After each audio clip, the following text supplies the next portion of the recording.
Bonjour Fabien Roussel. Bonjour. Un mot sur l'hommage de la nation aujourd'hui aux 2 soldats qui ont perdu la vie en mission. Nous en parlions dans le journal de 7h30. C'est important qu'on mette entre parenthèses les polémiques, la campagne pour ce moment d'hommage.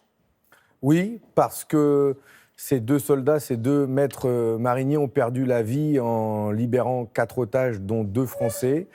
Quand ils s'engagent dans l'armée, ils savent les risques qu'ils prennent, mais ils n'espèrent pas y laisser la vie. Ça pourrait être un frère, ça pourrait être un ami, ça pourrait être un parent.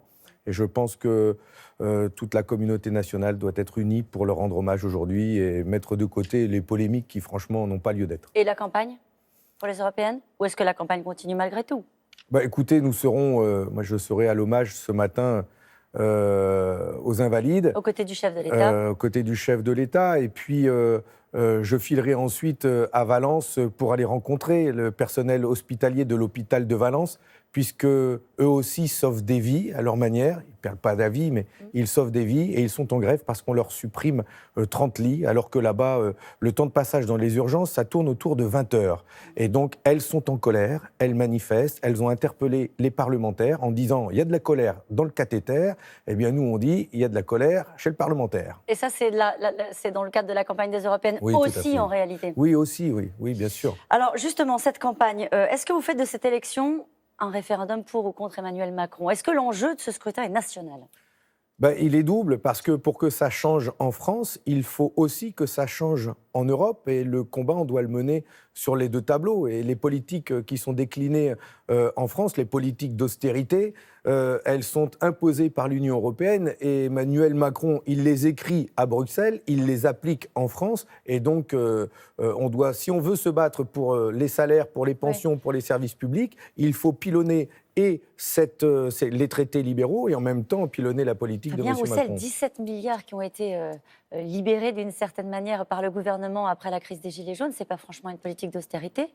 Ouais, enfin, les 17 milliards qu'il dit donner aux Français, c'est de l'argent qu'il leur a pris et qu'il rend. Je pense notamment aux retraités et qui ont vu leur pension baisser, qui ont vu leur pension même geler puisqu'elle n'était plus indexée sur l'inflation. Et donc aujourd'hui, ça va être réindexé sur le coût de la vie. La CSG va baisser et les baisses d'impôts, tant mieux pour les classes moyennes. Et nous avions fait une telle proposition. Mais si on n'augmente pas l'impôt des plus riches, qui va payer les baisses d'impôts? Ça veut dire que demain, l'impôt sur le revenu des classes moyennes va baisser, mais s'il n'y a plus de place en crèche, si le coût de la cantine augmente, si les maternités ferment, il y a 40 maternités en lutte car menacées de fermeture, eh bien c'est nous qui allons payer cette casse des services publics par la baisse d'impôts. Écoutez, ça, c'est pas possible. Il faut baisser les impôts des classes moyennes, augmenter les impôts des plus riches, rétablir l'impôt de solidarité sur la fortune.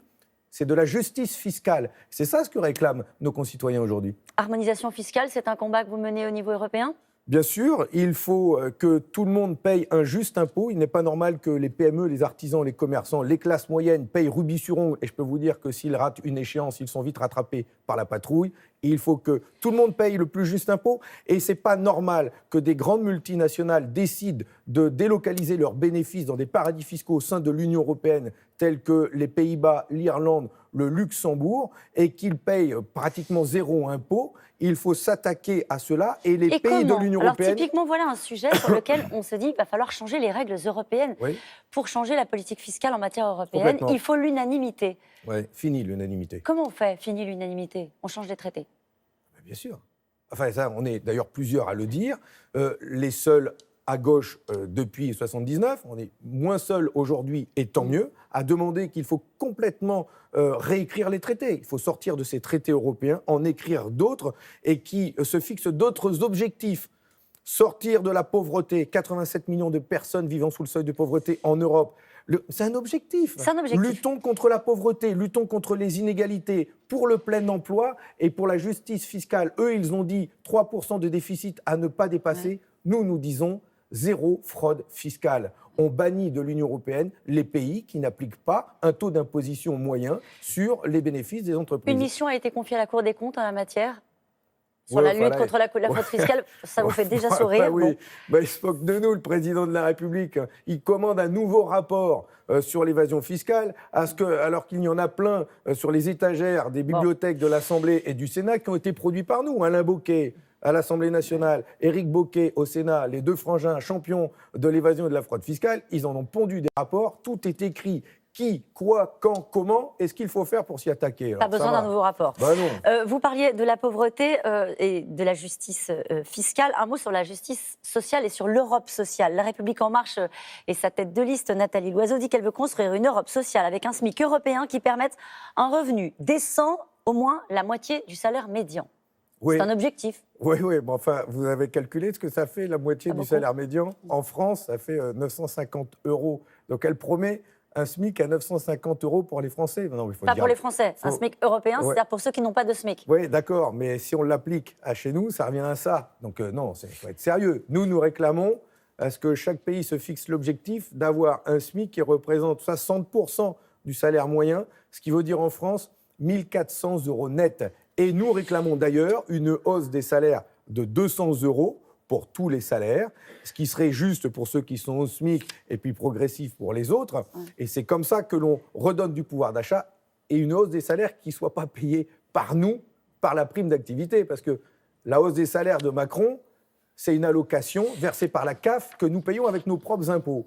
Il y a des entreprises qui versent des dizaines de milliards de dividendes, elles ont les moyens d'augmenter les salaires de leurs salariés et les PME, nous pouvons les aider avec des aides publiques. Selon un sondage IFOP fiducial pour Paris Match, un électeur sur 3 aurait l'intention de voter pour une liste nationaliste ou souverainiste aux européennes en France. Est-ce que ça, c'est un chiffre qui vous alarme quand vous voyez notamment les scores de la gauche? Ce qui m'alarme, c'est qu'effectivement, ça va mal en France et en Europe.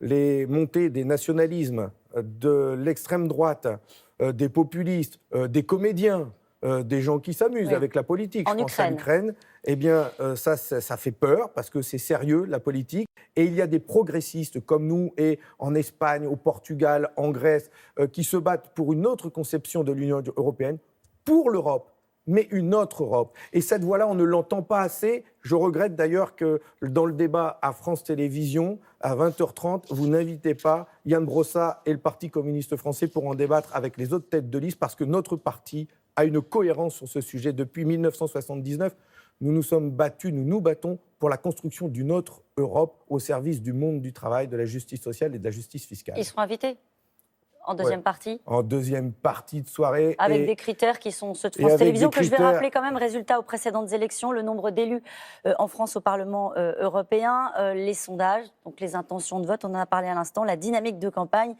et les durées imparties à chaque formation dans la campagne officielle ont été arrêtées par le CSA. Ces critères déterminent un ordre de classement pour 8 formations politiques, et ces 8 formations politiques auraient pu être présentes en première partie de soirée pour avoir un débat équilibré et offrir un peu d'oxygène et de perspective dans le débat politique. En tout cas, j'étais contente que vous soyez là ce matin. Merci à vous. Juste, le PC joue sa survie sur ces élections? Ah non, pas du tout. C'est le retour. PCF is back. Et après, c'est la remontada. C'est dit. Merci à vous. C'est à vous.